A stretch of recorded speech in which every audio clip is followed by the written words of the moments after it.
Sir Rodolfo Noel Imperial Lozada Jr. Kayo po Electronics Communications Engineer. Makulay na makulay. Napunta kayo ng Philippine Forest Corporation, naging advisor kayo ni Romy Neri doon sa NBN-ZTE. Napunta kayo sa Senado. At sa huli, napunta kayo sa Bilibid. Such a colorful life po. If you don't mind po, just to tell the audience what happened. Kasi that was 17 years ago. Yes, Alam mo, kami po, we remember everything. We remember your Senate appearance. We remember all the quotes that you dropped. Yung bubukol yan. Tsaka, meron pong isa Moderate the greed. Moderate the greed. Yeah. Those were amazing quotes that people remember. These people of that generation remember. A lot of people don't or never saw those scenes. So, si ano po, may I call you Jun? Yes, please. Go ahead, by all means. Jun Lozada po ay dating, tell me if I'm relating this right, advisor ni Socio-Economic Planning Secretary Romy Neri doon sa NBN-ZTE deal kung saan dapat bibigyan ng internet yung huge chunk ng Pilipinas. Practically the whole country. And initially, dapat ito build, operate, and transfer sana. Pero merong nagkasundo doon sa taas na kumuha na lang ng loan mula sa China. At sa kasong ito po, na-implicate po yung, among other people, si Romy Neri, si Benjamin Abalos, at si First Gentleman. I'm still relating it right, At kayo po ay nag-appear sa Senado at nagtestigo tungkol dito. At isiniwalat po niyo itong mga detalyeng ito. Magkano po yung pinag-usapan nating $329 million sa ating contract? The original cost of the project was $129 million. Yun ang actual dapat. Yes. In other words, ito dapat yung reasonabling na cost ng project. Kasi it was just the pilot. It was not really for the whole NBN. Ganyan naman kasi pag gagawa ka ng national project, kailangan mo munang i-prove sa isang mas maliit na scale kung yung konsepto nyo ay aandar o hindi. At kung ano man, usually that's where you do all the corrections before you expand the implementation. And then yun na nga, tama yung recollection ng na from 129, they asked me like to put $200 million more on top. So I guess you medyo nakalaki yun, so dun, that changed my life actually. And I said na bubukol yan. Dito lumabas yung mga quotable quotes niyo na inabisuhan natin kay ni Romy Neri na tell them to moderate the greed. Yes, kasi already told the good secretary then the amount that they want for themselves is just simply fantabulous. Talaga stupendous, parang ganun. It was really greedy. So, and who can imagine $200 million? Yeah. And that's just for the pilot. There's supposed to be like 8 chunks more of that project. So, and then siguro, yun na rin, the how shall we put this? The resistance was coming from, para sa mga bata yun eh. Kasi the whole idea was put all the schools. Kasi the kids, the high school, kasi sabi ko nga, at that time kasi, the project naman was initiated 2005. Even Google, Facebook, they're not household names yet. Friendster pa tanong, sir. Ayun na nga, multiply again. So we were telling them na the time will come that the world will be dealing basically on the digital level na education, trade, finance, medicine. Sabi namin, the best way to prepare the country for that, for that coming age, which is this age, is to get the kids on that environment. Basically, parang isipin mo na, bigyan mo na sa kanila yung digital playground na yun. Kasi even as engineers then, we could not imagine what it is now. So, but we told them, like, so the powers that be then, is that, but the kids can. Parang put a kid in a playground, in a sandbox, you'll see them just coming out with all of these things in their imagination, what to do at that sandbox. Walang borders eh. They're free to explore. So, that was the dream. Na, because the creative economy is what the digital economy is. Basically fits the Filipino psyche. we're not good in process manufacturing. We're not good in hard sciences. But we're a lot of touchy sauce people. Eh. And that's what the digital realm is. Eh. So, maybe that's where the biggest resistance na, kumbaga sabihin natin sa Tagalog, na wag mababoy. Kasi once you taint it with money motivation right away, it will kill the playground. Eh. So, siguro, I'm still aspiring to see the dream happen to our country. No? But, 200 million on top of 120. Yung patong. Yung kumbaga bukol. Yeah. Bukol. Isa po yung may quote na, bubukol. Yeah. Bubukol yan, masyadong malaki. Yeah. Magiging masyadong obvious. Yeah, can you imagine? Yeah. So, and that changed my life. That, some may call it naive, some may call it to say that, no? But that changed my life. I can vividly remember that conversation until now. And there's no regret. Actually, there's no regret. Though I've gone through a lot. Pero sir, it's interesting you say there's no regret. Kasi, well, also for those who are not familiar with your story. So you testified controversially doon sa Senado. Naglabas kayo ng kung ano mga detaling ganito. Yeah. Marami kayo in-implicate top-down with so much detail with reinforcement, for example, from Joey De Venecia. So lahat ng ito lumabas. Sa huli, yung lahat ng tinuro ninyo, absuelto. Yeah. Kayo po ang nakulong. Yeah. I can imagine a lot of people when you say na you have no regrets, they'll probably wonder, are you sure? Yeah. Or maybe you have no regrets now, pero I'm sure there were moments of weakness. In the 17 years. The whole family went through. In fact, our youngest, we were surprised just recently to learn that their childhood memories were actually gone. The memories they remember was when they were already housed at the brothers' convent, no?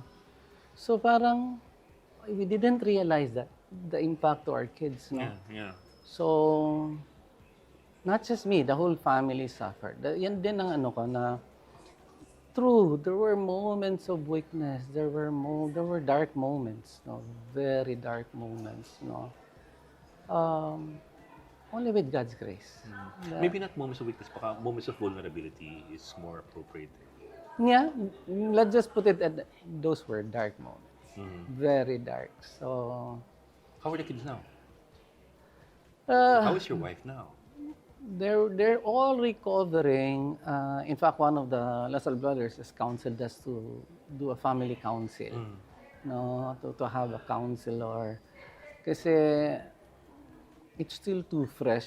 After, as you mentioned a while ago, 17 years na.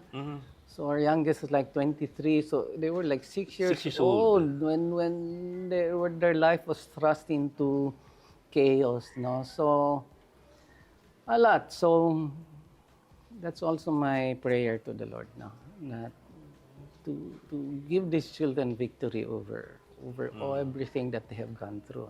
No, ang ano niyan, true. I could have not emerged out of Bilibid, out of this whole 17 years without God's grace. So everything belongs to God's grace para sa akin at this point. So, if I may, sir, so yung kung saan ka naging controversial is yung NBN-ZTE deal. Again, some background there. But a few years later, after you made that expose, I remember inampun kayo ng mga brothers. Mga brothers. A few years after you made that expose, kayo naman kinasuhan. Ang kaso po sa inyo ay violation ng Anti-Graft and Corrupt Practices Act. For something that you allegedly did when you were CEO in 2007 of the Philippine Forest Corporation, a government company that few people know about. Tell us about that. So ano nangyari doon? Bakit kayo Alright. nakasuhan at ba't kayo nakulong? Yeah, the case was not a few years after. The case was during that time. 2007 yeah. 2007 Yeah, during that time, as part of their retaliation or harassment against me. Actually, if I count everything, it's like about 16 counts yung charges sa akin. I have robbery, I have all sorts of things, perjury, lahat-lahat meron, no? And then, as I said, in fairness to the former ombudswoman Merceditas, so she was dismissing it naman. Kasi siguro, I don't know, but it was all dismissed, no.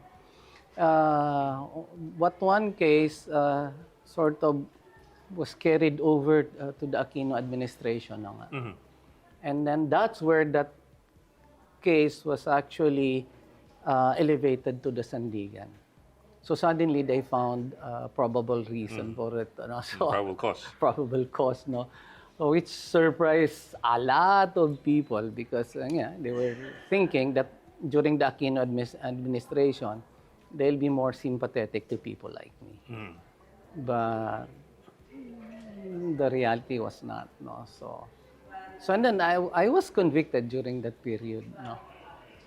So and there was appeal process. Yeah. A long appeal process. Yeah, and then we appealed before the Supreme Court.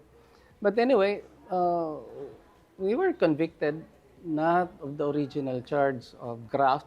We were already convicted because at least in the resolution, because we had the state of mind of committing fraud. Meaning an intention. Yeah. So since they could not prove that there was actually a fraudulent transaction that happened, they just said, the brothers had the intention. And then sabi ko, if this would be a jurisprudence of the law of the land, which was again affirmed by the Supreme Court, and then let it be so. So meaning if the good Lord allowed it, He must have a good reason for it. Sir, a bit of background for people here. Sure. Kasi I got curious I read about your case kasi there was not much information about it. In fact, it was so confusing even the amount of land involved was so confusing. Vastly confusing. Okay, ito po. As former CEO ng Philippine Forest Corporation under the DENR, you were accused of giving unwarranted benefit and preference and advantage over other qualified applicants doon sa pag-develop ng idle lands around the Laiban Dam area sa Rizal. Opo. In particular, ang akusasyon sa inyo, ang inyong kapatid daw si Orlando ay binigyan ng parang mas malaking konsiderasyon para i-develop ang, ito nakakatakay, 6.5 hectares. Oh, man. 6.0, 6 hectares. 6 hectares. I said it's confusing kasi it said in the decision 6.509 hectares. So people are confused if it's 6,500 hectares or 6 hectares. No, 6 hectares. It turns out to be 6 hectares lamang. Yeah. At ito po ay leasehold, ibig sabihin, uupahan ng inyong kapatid ang 6 na hektarya. Yes. At dahil dyan kayo po ay nakulong? Yes. So, did that make sense to you then or now? No, even now. But what makes sense to me is that the courts are really not after justice now.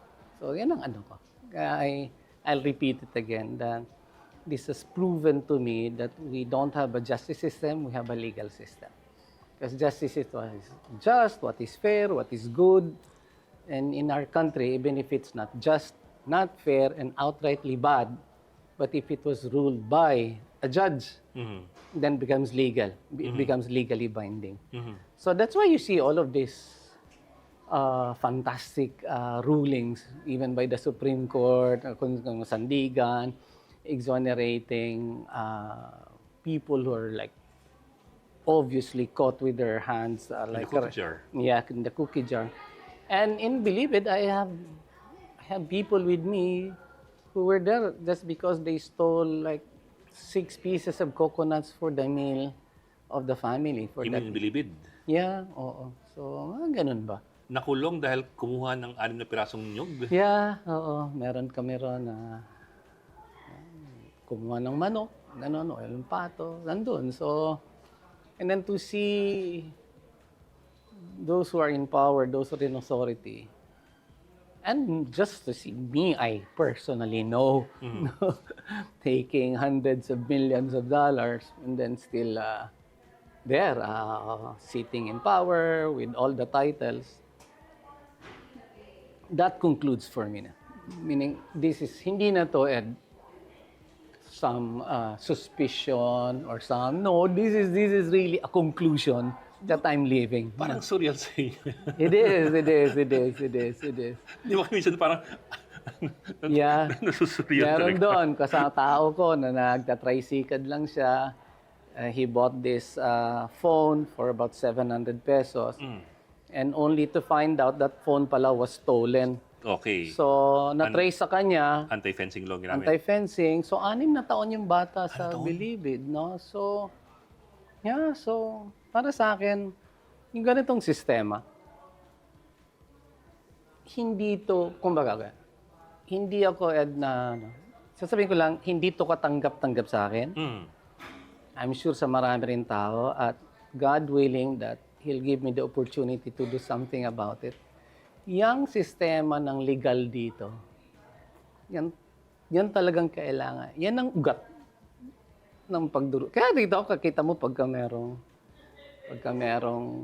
nahuli about corruption, may nag-whistleblower, yun lang malaging sasabihin, o dalhin mo na sa korte yan. Kasi sa korte, wala nang media.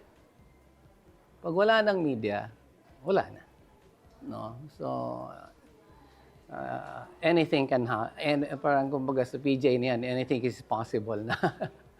So, ganun talaga. And I take it. This is our reality.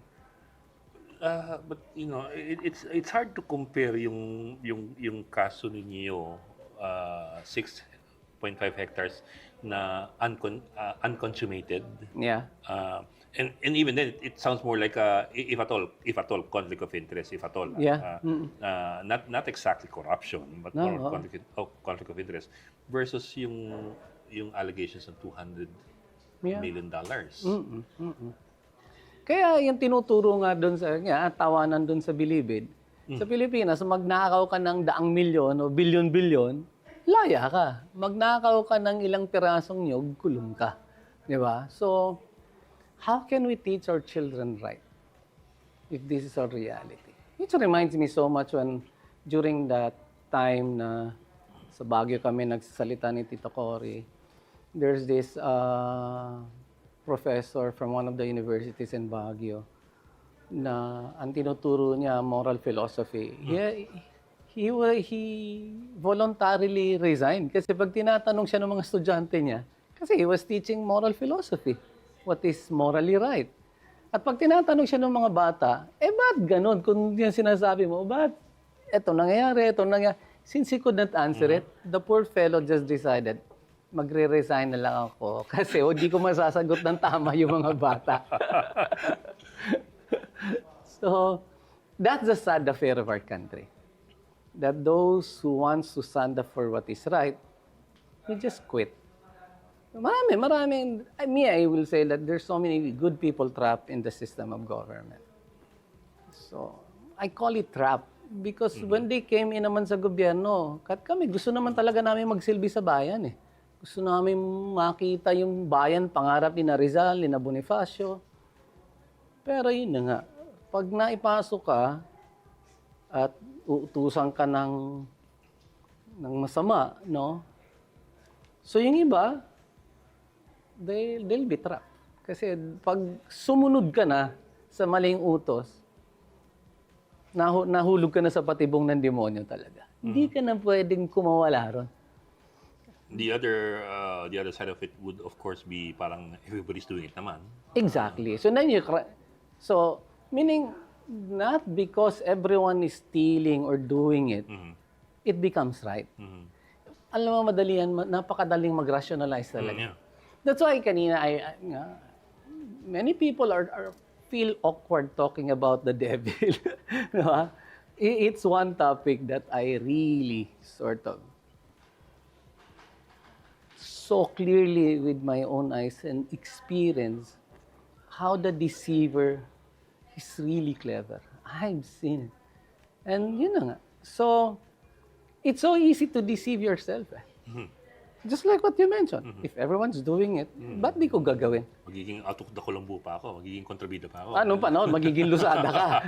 Yan sabi nila. Pag di sumunod, gusto mo maging Lozada ka. Di ba? You became a noun. So, but at the end, and just like what kasi even my wife, my mom, my elder sisters were all telling me, don't do it. And then, I have to tell them, I love you all, but I'm sorry because this is between me and my God. So, I'll go to the bottom of it na. Our government, our countries like this, because we don't have Christ in government anymore. Ganun na ako. Kumbaga, I'll cut all the bullshit, all the other things around it pa. I've studied a lot. Economics, philosophy, political science, everything. At the end of the day, it's really that individual's decision that will make it. So, we can have all the science, but if you're, siguro I'll put it in this manner. Our failure to realize our God-given potential as a people, it's not because of lack of talent, not lack of resources, not lack of brilliant minds. It's always a lack of character. Pag nandun na kasi, Ed, yun nga sasabihin mo di naman ako nanghingi. Ibinigay sa akin Ano yan? May ganyan sa reporter laughing money versus crying money. Exactly. Yung hiningi dun sa goodwill lang na binigay ko Exactly. Pero kung talagang gusto mo kasi magsilbi, sa Panginoon, sa bayan, sa kapwa mo. That's why siguro, I see the word in a much simple terms now. I love you as God loves me. That's it. Ganun na lang. So, if you will do like, in fact, I was telling the supposed good people, the righteous ones, if you're doing righteous acts, because you want to be known as a righteous person and not because you love the victims of unrighteousness, then sinasabi ko sa kanila, you're caught by the enemy already. You should always do it out of love, out of humility. If you're doing compassionate work, and because you're sacrificing so much and everything, and you easily judge others na, tarantado kasi itong mga to buti pa kami, compassionate na tao, you've actually been caught by the enemy already. Even those who are continuing to do service. And I say this not as a critique of them. I admire these people. Mine now is just to remind them, do it out of love. Do it not because you want to be seen, to be the center of attraction, ito, mabuting tao to, yan, ganon. Pagka yan na ang nag-motivate sa'yo to continue doing your good works, your righteousness, your service, nakuha ka na ng kabila. Kasi doon ko na nakikita yung bibilis na magalit, ang bilis na maghusga. Kaya that's why I said, the gospel came alive to me. Sasabi nga ng Panginoon, judge not, lest you be judged yourself. Pagka may naririnig na ako sa kapwa ko, kasi ayan kasi yan, wala ganon. Yan na yan. I will always, out of love, will counsel them. Wag, kasi kumbaga, you're falling into the trap. Tatlong pwede lang mangyari, Ed, na at least as if we'll trace world history, the last few hundred years, a few thousand years, there would only be three things that the good Lord will give us as the opportunity. Una, pag nagkaroon ng gera.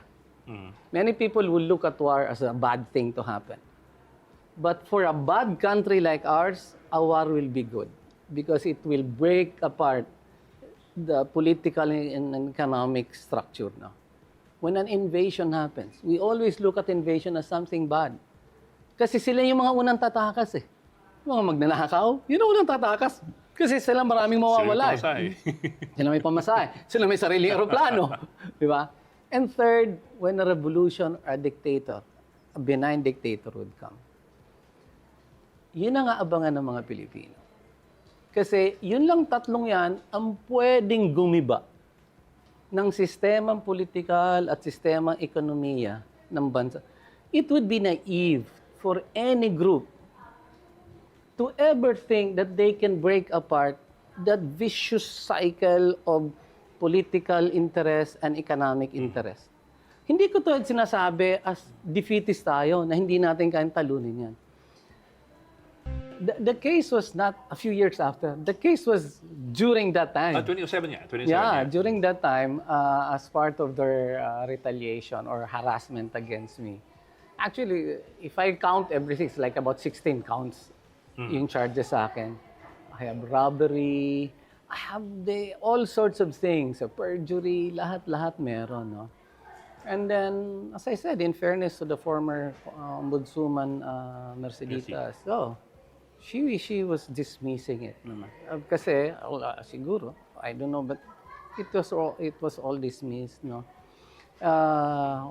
What one case sort of was carried over to the Aquino administration. No? And then that's where that case was actually elevated to the Sandigan. So suddenly they found probable reason for it. No? So, probable cause. Probable cause, no? So which surprised a lot of people because they were thinking that during the Aquino administration, they'll be more sympathetic to people like me. But the reality was not, no. So and then I was convicted during that period, no. So and there was appeal process, a long appeal process. Yeah, and then we appealed before the Supreme Court. But anyway, we were convicted not of the original charge of graft. We were already convicted because at least in the resolution, because we had the state of mind of committing fraud. The people that you implicated sa NBN-ZTE, for example, I suppose you had more personal relationships with Romulo Neri than Ben Hur Abalos or First Gentleman Mike Arroyo. Do you still have a relationship with him now? We're still friends. Really? How does that go? Yun na nga, di ba? That's curious. How does that go? We simply respected each other's stand, no? So, we're still, exactly the same. The reaction, no? Many would always expect us to end up as enemies, no? Yeah, or at the very least, awkward silence. Yeah, no, we remain close, actually. So, do you ever talk about it? Yeah.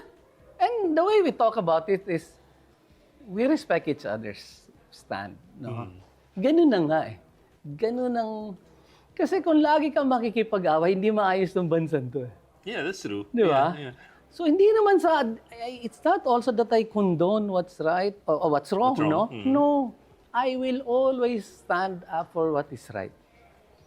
No, so such an interesting. But when you guys talk about it, I don't know to what level and to what degree. But when you guys talk about what happened in 2007, 2008, nagsisisiyan mo kayo? Ikaw kasi wala namang ganun. Wala. We always have that healthy respect of each other, no. And wala, I don't know. Meaning, my heart is not a fertile ground for hate or anger. Hindi talaga siya. Maybe I am wired differently, no? But, hindi.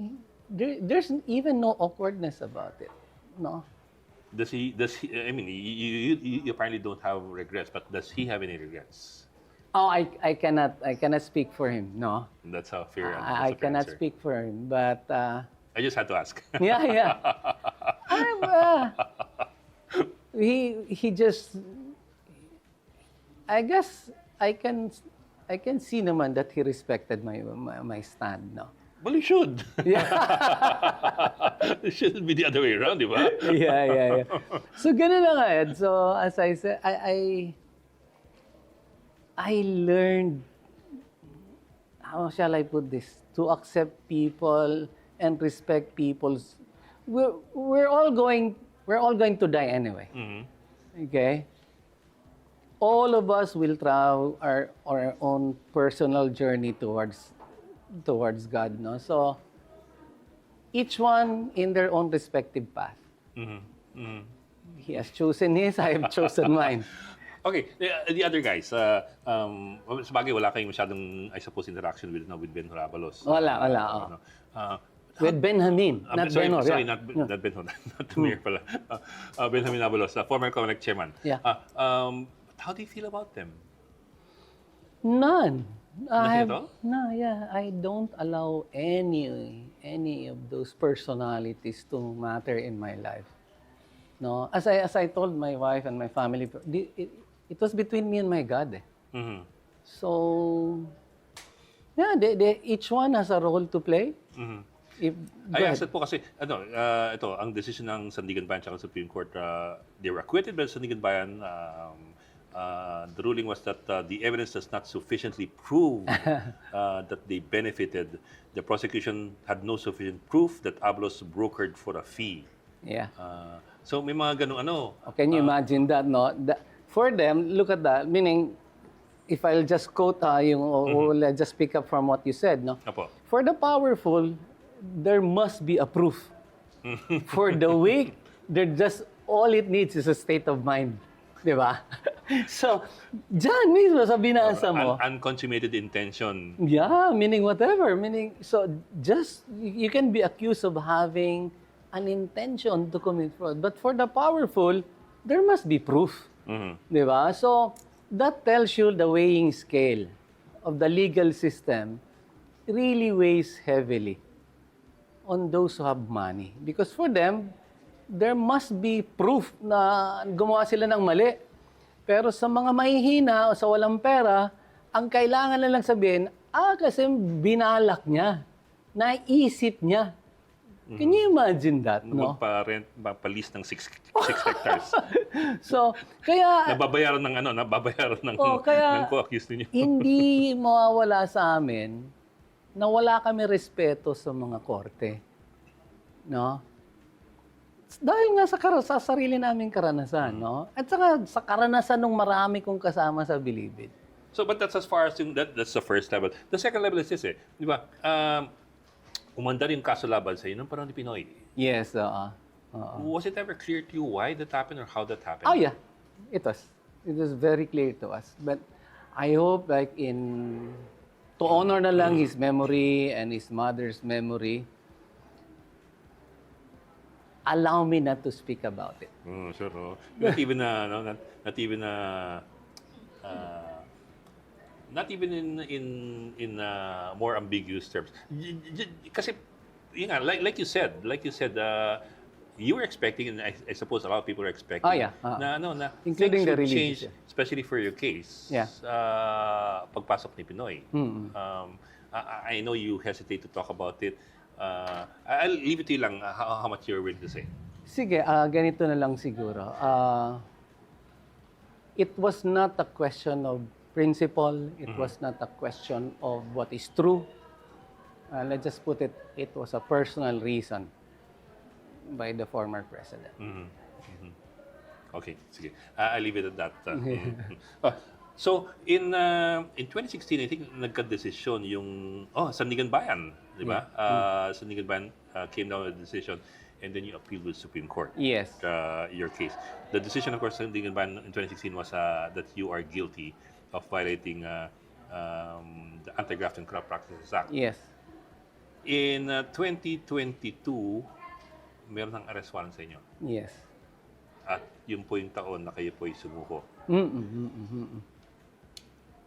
I'm sure you've been asked this time and again pero when the decision finally came down na kayo pa-aresto at kayo ipakulong talaga with finality, do you remember that? Yeah. That moment? Very How was that clearly. moment for you? Yeah. Oh, shock. shock talaga. To finally realize na talaga walang hustisya. I was sad not for myself, but for the whole country.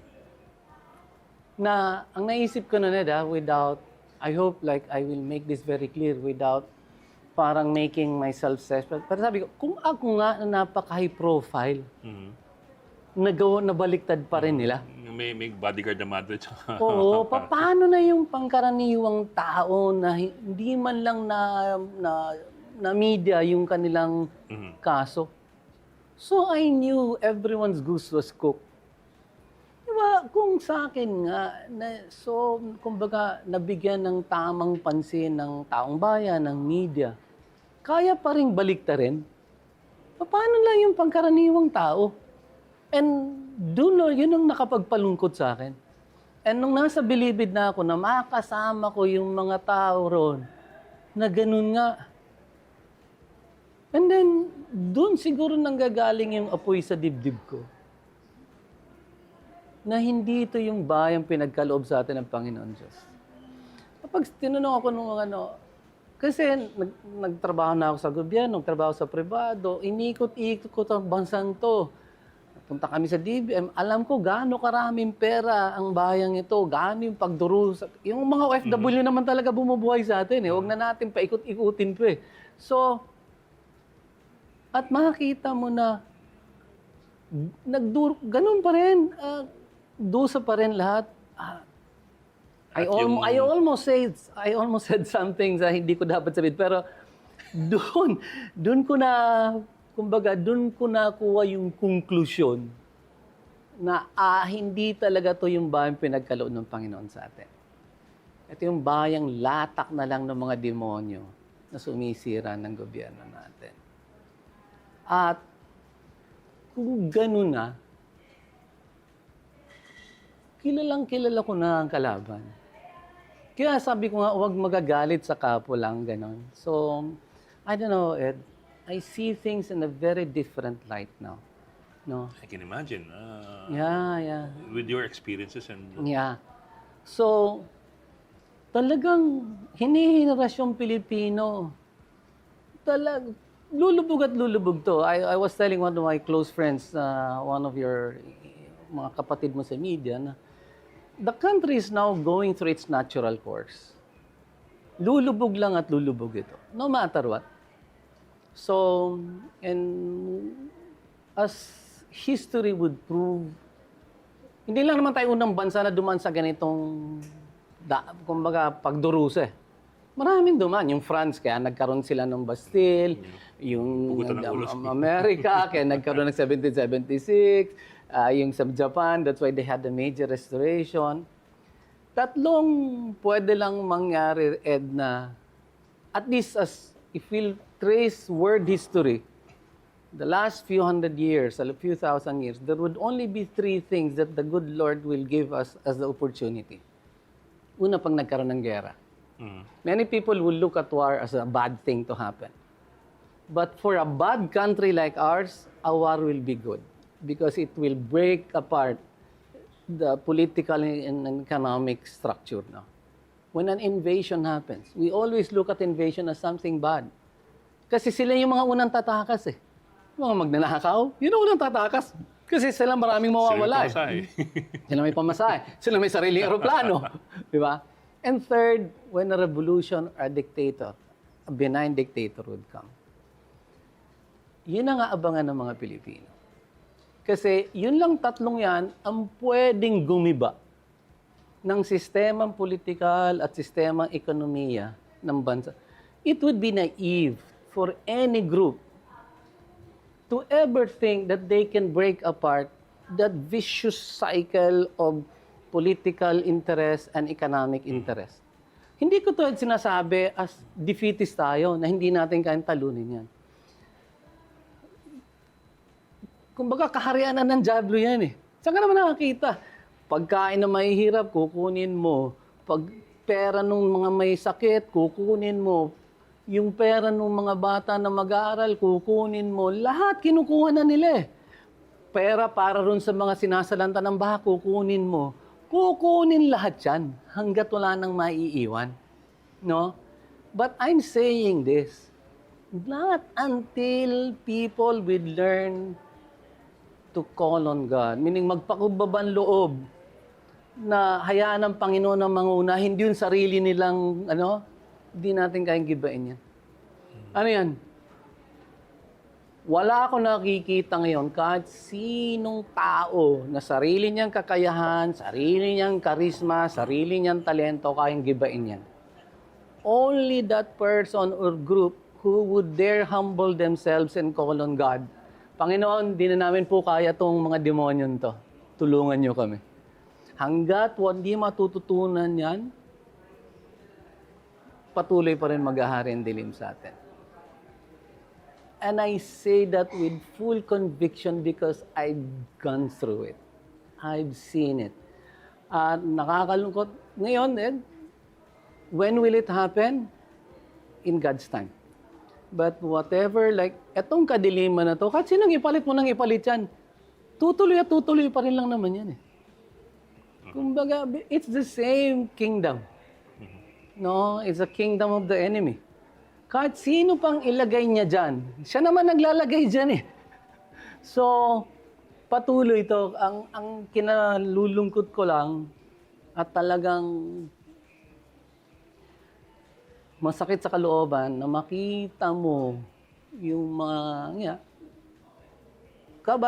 buong henerasyon na nawawalan. Saan ka na makakita nito? May mga tao kami ron, yung anak nila, pag nagsasyabu sila, kasama na nila.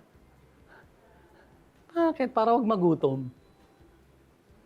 So, if there's one story that really breaks my heart, are those stories. And these are not made-up stories. Kwento to ng totoong tao. No? Na bata pa. Ang tawag ng kabayo, gagawing kabayo. Palibasa bata, doon sa kanya kakarga yung mga kontrabando. Na mule. Yeah, o kabayo, ang tawag nila sa gano'n. No? So, and the boy never had a chance. Tinanong ko siya, kailan mo naalala, kailan ka nag-umpisa niyan? Yordi, basta naalala ko mula maliit ako, tinitape nila sa akin yung mga basura eh. Ganun. That grieves my heart. Na meron mga batang Pinoy. Mulat sa pool pa lang eh. Sa kanilang, wala na. Sir, my last question to you, and then if you'd like to add anything else. Given the unfortunate advantage that you've had, I say it's unfortunate because it happened to you, but it's also an advantage because you have the advantage of looking at everything with a different lens, from compared to us. Your experiences give you a different lens that allow you to see farther and deeper, I suppose. What message would you give to people who may also face the same track or the same dilemma? All right. So, not necessarily whistleblowing, but facing these kinds of moral issues where they have to make a choice between what is easy and what is right. Oh, that's a very good question, Ed. All right. Because first, all right, I'll answer now. All right. So first, you're the first one who told me that what I went through was an advantage. Or it's an advantage. Well, it's an advantage in the sense that you have a different lens compared to us. All right. And that's why you said it's an unfortunate advantage because you had to go through it. I wasn't just ready for it. So, all right. So, sige. First, the number one is stick to the truth. Because at the end, you will not be defending the truth. It will be the truth defending us. That's what I keep on telling them. Even for people who will tell me, sir, thank you for defending the truth. I will always correct them. It is the truth that continue to defend me until now. Kasi just in case you look into your archive and you ask me the same question I was asked 17 years ago, I will most probably answer you the same way. No? But if you ask all the other people there alongside, the same question they were asked 17 years ago, I bet you they would answer differently. Mapaperjury sila. Kasi pag nagsinungaling ka even a few months or a few days before, What more than a decade nagsinungaling ka? Pag tinanong ka, iisipin mo, ano nga ba yung kasinungalingan sinabi ko nun? While if you just told the same plain and simple truth, you'll just say it all over again. So in that case, it's actually the truth that will defend you. So if there are people caught in that trap, in that moral dilemma trap, what I'll tell them is just stick to the truth. Huwag kang matakot ngayon, di ba? So, panindigan mo yan. At dahil yung paninindigan mo yan, yan din ang kumbaga, magsasanggalang o poprotekta sa'yo. No? Believe in the truth. Believe in the power of goodness. Yun lang siguro. If there's one message I will give to everyone, believe in the power of goodness. It's only coming from that source of goodness, which is God. But where did they get the strength? From Him. From the source of all of everything. From your faith. All we need is the humility to call on God. I guess everyone now is becoming impatient of what's happening to the country, ganon.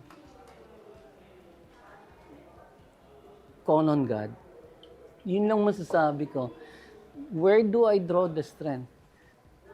From that unbending faith that God has only stored goodness for those who trust and love Him. Trust and love and trust God. Parang siguro andun ako. Hindi ko sinasabi na yung passive ka sa nangyayari sa lipunan, dasal ka lang dasal. Hindi. Ipakita mo yung pagmamahal ng Panginoon Diyos sa kilos mo, sa kapwa mo, sa salita mo, in your words, in your thoughts, in your actions. Gigibayan eh. Yan ang dun, ewan ko saan nanggagaling to, but I am fully convinced this kingdom of darkness that's ruling over us cannot withstand the power of goodness. Bibigyan lang kita siguro as a parting ano natin. Can you imagine if you have an army that you want to go to war, pero yung mga sundalo mo, una, ang tataas ng pride, ayaw makinig sa mga, di ba? Ayaw makinig. Maraming bida-bida. Oo, ayaw makinig sa sinasabi mo. Ayaw sumunod. Iba yun eh, yung magpapakumbang loob ka na susunod ako rito. Pangalawa, they're not obedient. Alam nila kung ano yung kalooban mo, pero di nila gagawin. At pangatlo, yung walang tiwala sa'yo. What kind of army is that? If I'm God, I need an army who would be humble enough to follow me, who would be obedient enough to follow my orders, who would trust me.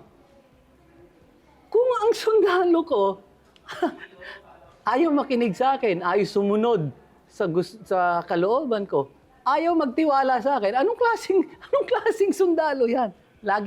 Kaya nga doon ko nakikita, kaya laging talo ang puwersa ng Panginoon. Walang gusto sumunod, walang gustong magtiwala, walang gustong magpakumbabang loob. Lahat gusto silang masunod. Lahat sila gusto magkudeta. Di ba?